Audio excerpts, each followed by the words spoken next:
कांग्रेस के मौजूदा विधायक और गुजरात के बनासकांठा जिले के दाता निर्वाचन क्षेत्र से पार्टी के उम्मीदवार कांतिभाई खराड़ी रविवार देर शाम को अपने ऊपर हुए हमले के बाद से लापता हो गए थे।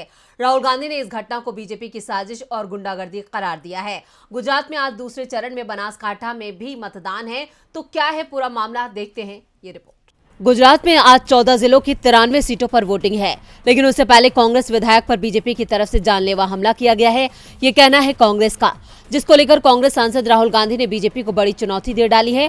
राहुल ने ट्वीट करके लिखा कि कांग्रेस के आदिवासी नेता और दाता विधानसभा प्रत्याशी श्री कांतिभाई खराड़ी पर बीजेपी के गुंडों ने जानलेवा हमला किया और वो अब लापता हैं। कांग्रेस ने ईसी के अतिरिक्त अर्धसैनिक बल की तैनाती की मांग की थी, मगर आयोग सोया रहा। भाजपा सुन ले, न डरे हैं न डरेंगे, डट कर लड़ेंगे। राहुल गांधी इस वक्त राजस्थान में भारत जोड़ो यात्रा निकाल रहे हैं। गुजरात में दूसरे चरण के मतदान से पहले इस घटना ने बीजेपी को फिर से शक के घेरे में ला दिया है और कई सवाल खड़े हो रहे हैं। आपको बता दें कि मतदान से कुछ घंटे पहले ही उत्तरी गुजरात के बनासकांठा जिले में अनुसूचित जनजाति के लिए सुरक्षित दाता सीट से कांग्रेस के मौजूदा विधायक कांति खराड़िया पर हमला हुआ है।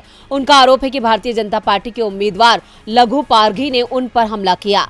कांति खराड़ी ने कहा कि वो अपने मतदाताओं के पास जा रहे थे। इतने में ही बीजेपी उम्मीदवार लघु पारघी के साथ लाल कृष्ण बराड़ और उनके भाई वंदन ने उन पर हमला कर दिया।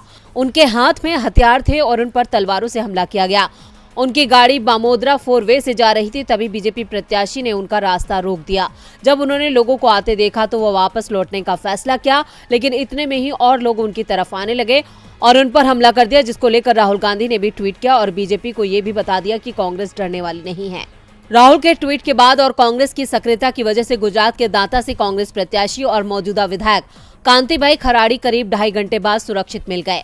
गौरतलब है कि दाता अनुसूचित जनजाति समुदाय के लिए आरक्षित सीट है और कांग्रेस से खराड़ी और बीजेपी से लघु भाई पारघी इस सीट से चुनाव लड़ रहे हैं। दूसरी और अंतिम चरण में राज्य की 93 सीटों के साथ आज इस सीट पर भी मतदान है। कांति खराड़ी ने कहा कि उन्होंने रात के अंधेरे में करीब 15 किलोमीटर दौड़कर बीजेपी के गुंडों से अपनी जान बचाई थी। कांग्रेस के आरोपों पर बीजेपी की तरफ से अब तक कोई प्रतिक्रिया नहीं आई है और इस घटना से साफ है कि बीजेपी हार के डर से बौखला गई है।